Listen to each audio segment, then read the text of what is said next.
Oi, meu nome é Ana Cecília Storino, sou médica dermatologista e sou vegana e hoje eu queria conversar com vocês sobre a hidradenitis supurativa. Dia 6 agora de junho foi o Dia Mundial da Hidradenitis e eu não queria terminar esse mês sem falar dessa doença que é tão importante.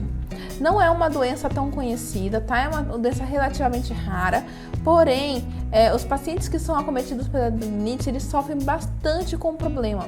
E é uma doença que causa estigmatização desses pacientes, os pacientes sofrem preconceito, então eu acho importante que a gente fale sobre essa doença, explique o que é, até porque quanto mais gente conhecer, mais cedo vai ser feito o diagnóstico desses pacientes. Normalmente são pacientes que sofrem por anos enquanto esperam um diagnóstico correto.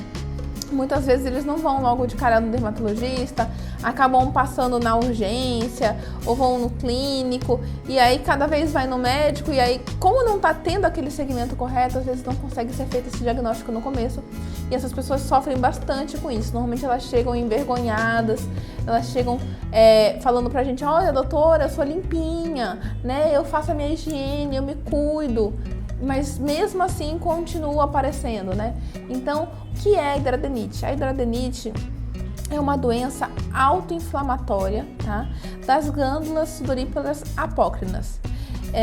A gente achava antigamente que tinha alguma coisa a ver com infecção ou inflamação dessas glândulas.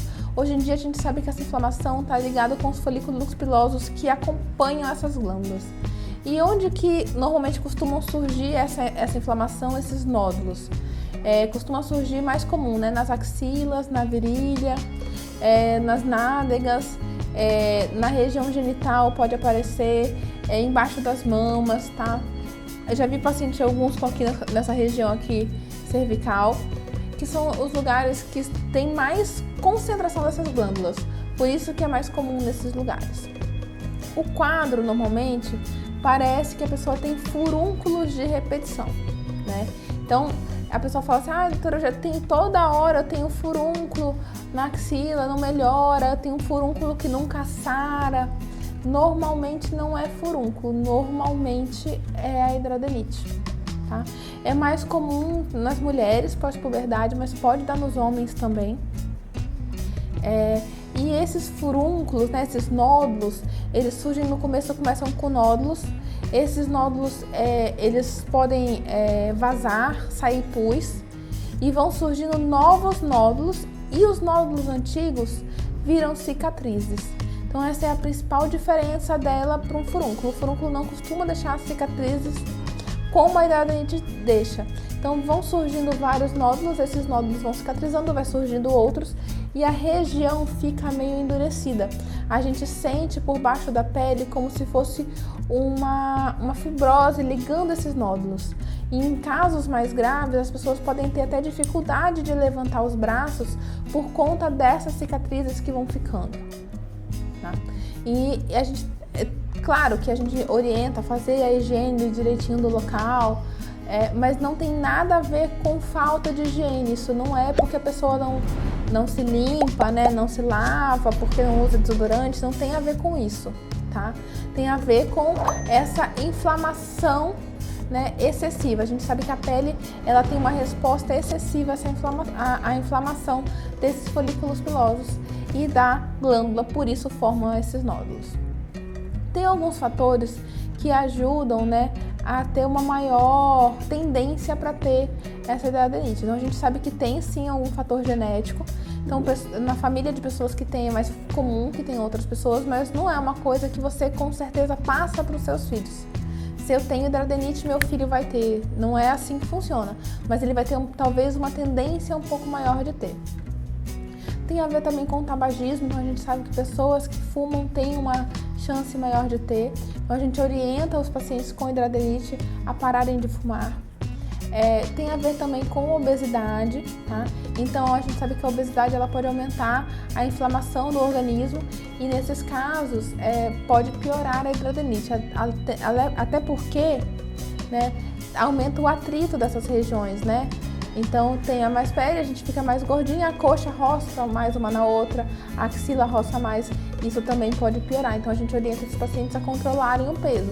Não precisa ser uma pessoa magra, mas tentar não ficar oscilando muito o peso. Outra coisa que a gente sabe que em alguns casos influencia é a dieta. Então, uma dieta rica em carboidrato, rica em gordura animal, rica em açúcar, pode piorar a hidradenite. Não é que vai causar a hidradenite. Se você não tem tendência de ter, você pode comer todo o açúcar do mundo que você não vai desenvolver. Mas as pessoas que têm, a gente sabe que pode ter uma influência, tá? E qual que é o tratamento da hidradenite? Normalmente o que a gente, depende do grau dessa hidradenite, mas a primeira etapa seria pomadas com antibióticos.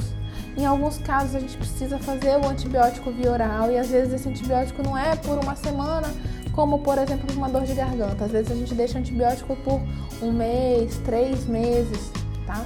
Justamente para ajudar a diminuir essa inflamação do local.